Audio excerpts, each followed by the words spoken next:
China's Ministry of Commerce has opposed any forced sale of the short video platform TikTok. TikTok CEO Xu Zhiqiu appeared before the US Congress a few hours after China issued the statement. US officials have been citing national security concerns to demand TikTok's Chinese owners sell their stakes or potentially face a ban. According to its state media, North Korea has tested a new nuclear-capable underwater attack drone that can generate a radioactive tsunami. A video of the drill was shown on state television. The new North Korean drone cruised underwater at a depth of more than 150 meters for over 59 hours and detonated in waters off its east coast. Dubbed Hail or Tsunami, the drone system is intended to make sneak attacks in enemy waters and destroy naval striker groups. Denmark has invited the Russian-controlled operator of the Nord Stream 2 pipeline to help salvage an unidentified object. 3 explosions on the Nord Stream pipelines last year have become another flashpoint in a standoff between the West and Russia. The standoff was, of course, set off by Russia's invasion of Ukraine. The Nord Stream gas pipeline was built to deliver Russian gas to Germany. Hungary has said it would not arrest Russian President Vladimir Putin if he entered the country. The statement comes despite the International Criminal Court issuing an arrest warrant for him last week. Hungary is also a NATO member and has voiced objections to Western nations sending arms to Ukraine. Russia has dismissed the ICC's warrant as unacceptable, saying that it is not subject to the ICC's decisions.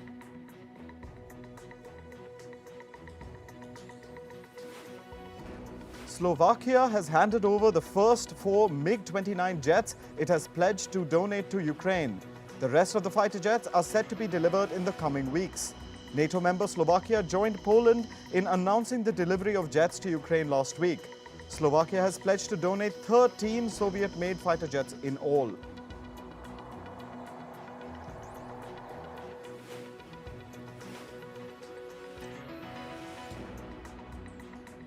European Union leaders have held talks with UN Chief Antonio Guterres on global food security. They also spoke out about sanctions imposed on Russia over its invasion of Ukraine and endorsed a plan to supply more artillery shells to Kyiv. Guterres' participation in the EU summit comes days after the renewal of a deal brokered by the UN and Turkey on the safe export of Ukrainian grain via the Black Sea. French riot police tried to block workers on strike in front of a TOTALENERGIES refinery in northern France. The workers, like much of France's population, are protesting against the French government's pension reform. Industrial action disrupting French refineries has left some petrol stations short of fuel as strikes stretch into the 17th day.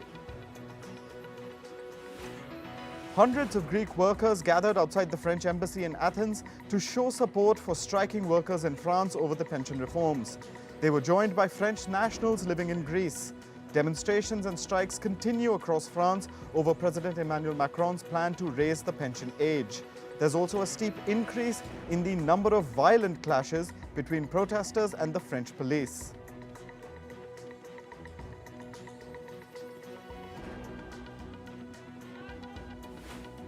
Israeli Prime Minister Benjamin Netanyahu has pressed forward with his plan to overhaul the country's judiciary.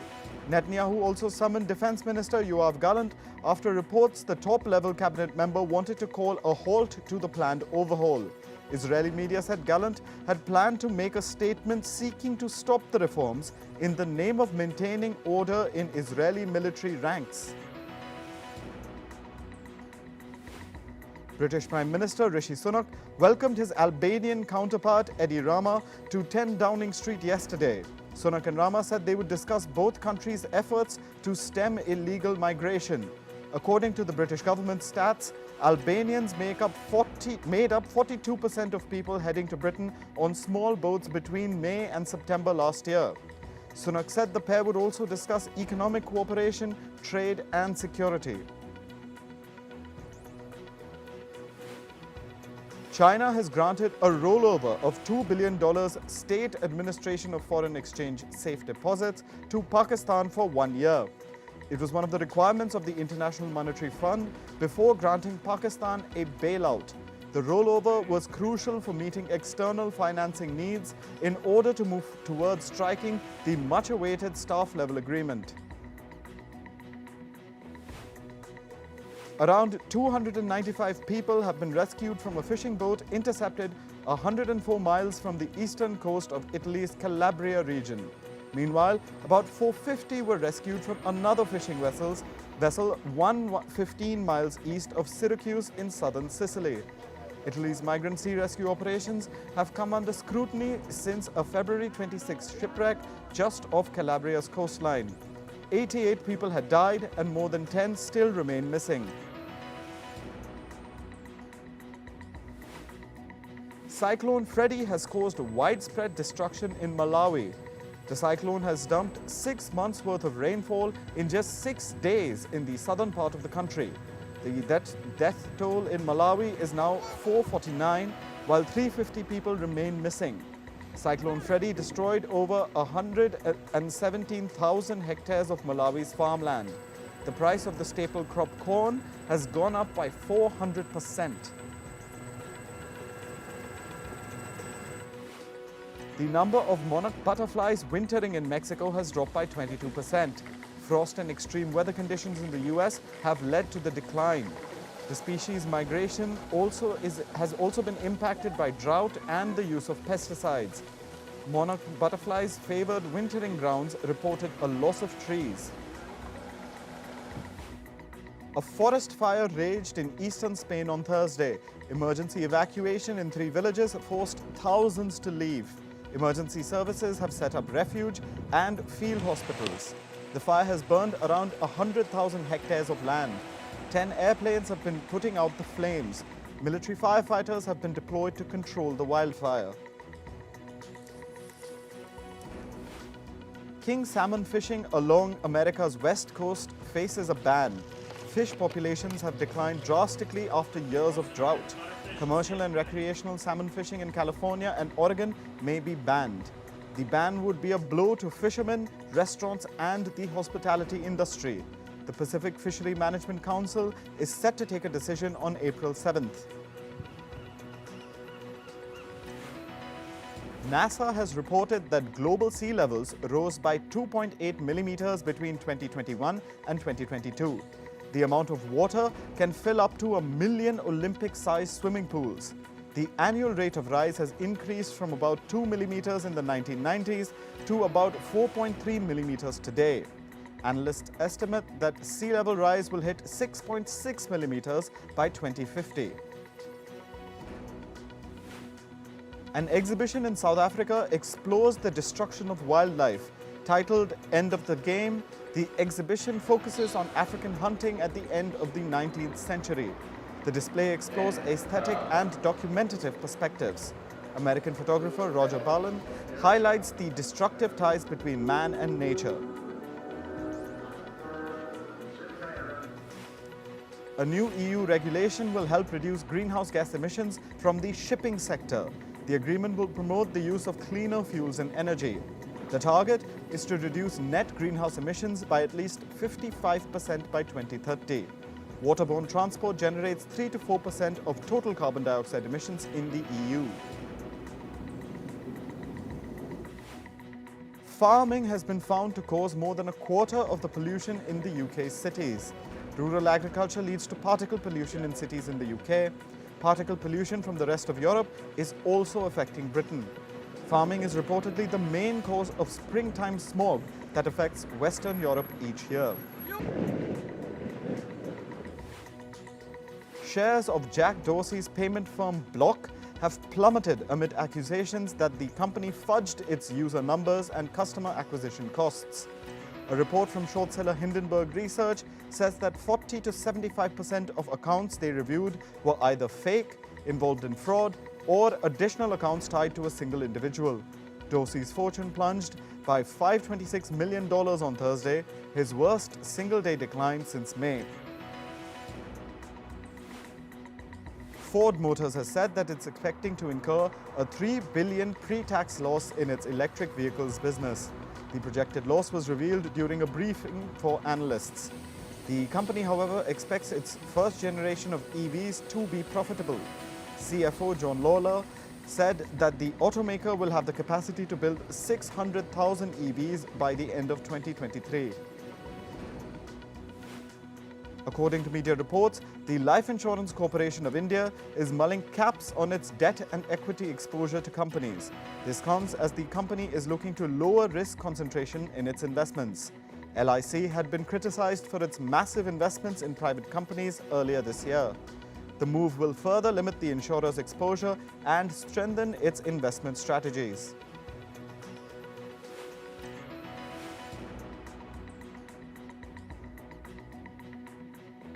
South Korea's LG Energy Solution is set to invest $5.58 billion to build a new battery factory. This new factory will be built in Arizona and consist of 2 manufacturing facilities. The company has been in discussions with Tesla and other EV startups to supply batteries from the Arizona factory. The project was paused last year after an initial announcement due to adverse economic conditions. The European Central Bank is pressuring Austria-based Raiffeisen Bank International to wind down its operations in Russia. Last month, a top US sanctions officer had expressed concerns about the bank's Russian business. The Russian unit is the Austrian bank's second biggest business and stands highly profitable for the company. The ECB has provided the bank some buffer time to provide its plan of action for the exit. New Zealand has become the latest nation to limit the use of video sharing app TikTok on government-related devices. The island nation will ban TikTok on devices with access to the country's parliamentary network amid cybersecurity concerns. Concerns have mounted globally about the potential for the Chinese government to access users' location and contact data.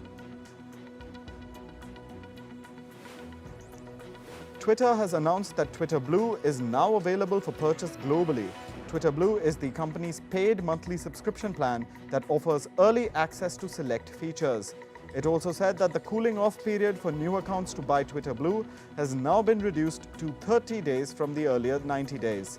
Twitter Blue would also provide users the option of the legacy blue tick verification mark.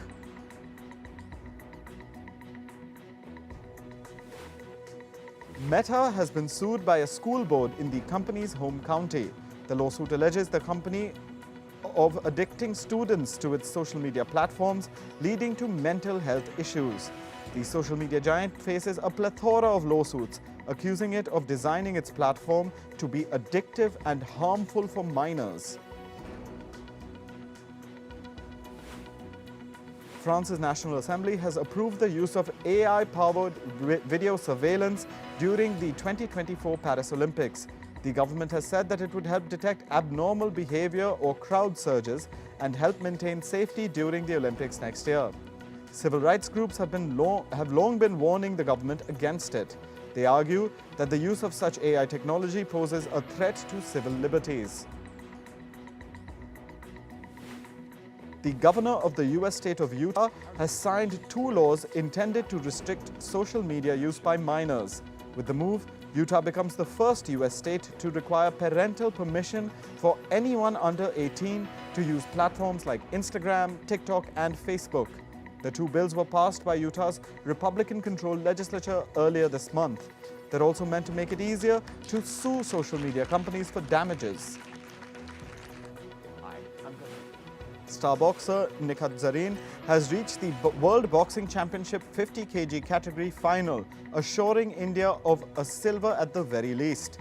Earlier, Neetu Ganga also advanced to the final after beating Kazakhstan's Alua Balkibekova after a split decision. Lovlina Borgohain also prevailed in the 75 kg semi-final after overcoming China's Li Qin by a split verdict in the semi-final bout. In the 81 kg category semi-final, Saweti Bura defeated Australia's Emma Greentree after a split decision. UEFA has opened a formal investigation into FC Barcelona for a potential violation of the European soccer governing body's legal framework. The investigation is regarding payments made to the club by a company owned by a senior refereeing official. The club allegedly made $7.95 million in payments from 2001 to 2018 to firms owned by Jose Maria Enriquez Negreira. Negreira was vice president of the refereeing committee of the Spanish Football Association from 1993 to 2018. Julian Nagelsmann has been fired by Bayern Munich, according to German media. The news comes just days ahead of top-of-the-table showdown between Borussia Dortmund. Bayern have not officially confirmed the sacking, but it was widely reported in Germany. 35-year-old Nagelsmann has been in charge since the summer of 2021, winning last year's Bundesliga title.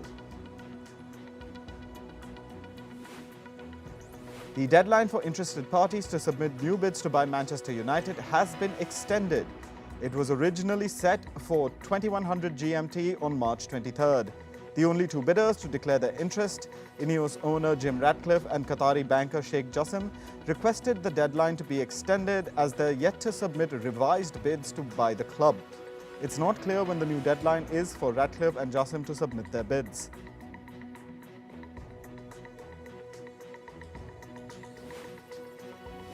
Senegal will look to make it 3 wins out of 3 in their Africa Cup of Nations qualifying campaign when they play Mozambique in Dakar later this evening.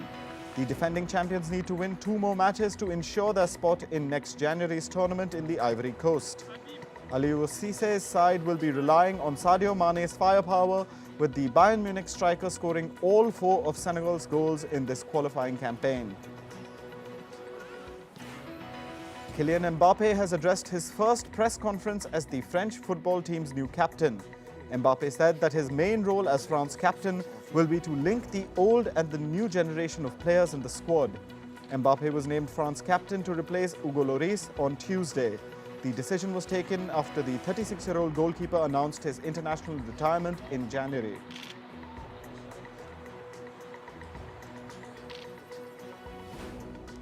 Pro-Indian golfer VANI KAPOOR came up with a crucial birdie on the very last hole to card 3 under 69 and take the lead in the 7th leg of the Women's Pro Golf Tour being held in India. KAPOOR finished at 2 under 214 for 3 days and Gaurika ended at 1 under 215 to be second. With the win, KAPOOR has successfully ended her 3-year trophy drought. Australian Caden Groves has sprinted to a Stage 4 win at the Volta a Catalunya. However, Slovenian Primoz Roglic and Belgian Remco Evenepoel still maintain their overall lead. Alpecin Deceuninck rider Groves completed the 117-mile stage in 4 hours, 19 minutes and 37 seconds. Today's Stage 5 is a 176.5-kilometer ride from Tortosa to Loporte. Cyclist Kristen Worley has called World Athletics' ban on transgender women athletes upsetting. Worley is the first transitioned athlete to successfully legally challenge the gender policies of the International Olympic Committee. She sought to compete for Canada at the 2008 Beijing Olympics. She has since become an educator on the topic of transgender athletes and safeguarding women in sports. 3-time Olympian Wu Peng is staging a comeback in the pool at Chinese Spring Nationals this week. 36-year-old Peng had announced his retirement from competitive swimming a decade ago. He represented China at the 2004, 2008 and 2012 Olympics, the first when he was just 17 years of age. Peng famously defeated Michael Phelps in the 200 fly twice in 2011, ending a 9-year winning streak for the American swimmer. Apple Studios is planning to spend $1 billion on theatrical film releases. Apple will produce more original films that will have theatrical releases. The movies will run for a minimum of a month in theaters. The studio is also in talks with other studios about partnerships. Korean drama series Reborn Rich is set to get a Thai remake. Asian streaming platform View will remake the 16-episode series. Reborn Rich aired in Korea in November 2022. The original starred Jung Ki. The remake is expected to release in 2024. BBC will not film the latest series of Top Gear. The announcement follows co-presenter, the cricketer Andrew Flintoff's car crash. The 45-year-old was injured at the show's track at Dunsfold Aerodrome last December. BBC has concluded an investigation into the accident. Flintoff joined the show in 2019 and is thinking of quitting as co-presenter. The Indian adaptation of the CBS show Ray Donovan climbs Netflix's charts. Rana Naidu is on Netflix's top 10 most watched non-English series. The show is at number 4 on Netflix's global charts with 16.41 million viewed hours. The Indian version stars Rana Daggubati and Venkatesh Daggubati. Netflix has picked up Greek television drama Maestro in Blue. The show is the first ever Greek scripted series streaming on Netflix. The show debuted on Netflix on March 17th. It hit the global top 10 of the most watched shows on Netflix this week. The acquisition comes amid Netflix's global territorial expansion plans. K-pop band New Jeans is the first female K-pop band to perform at Lollapalooza. Korean boy band Tomorrow X together will be the headliners at the fest. The music festival is scheduled between August 3rd and 6th. The festival will take place in Chicago's Grant Park.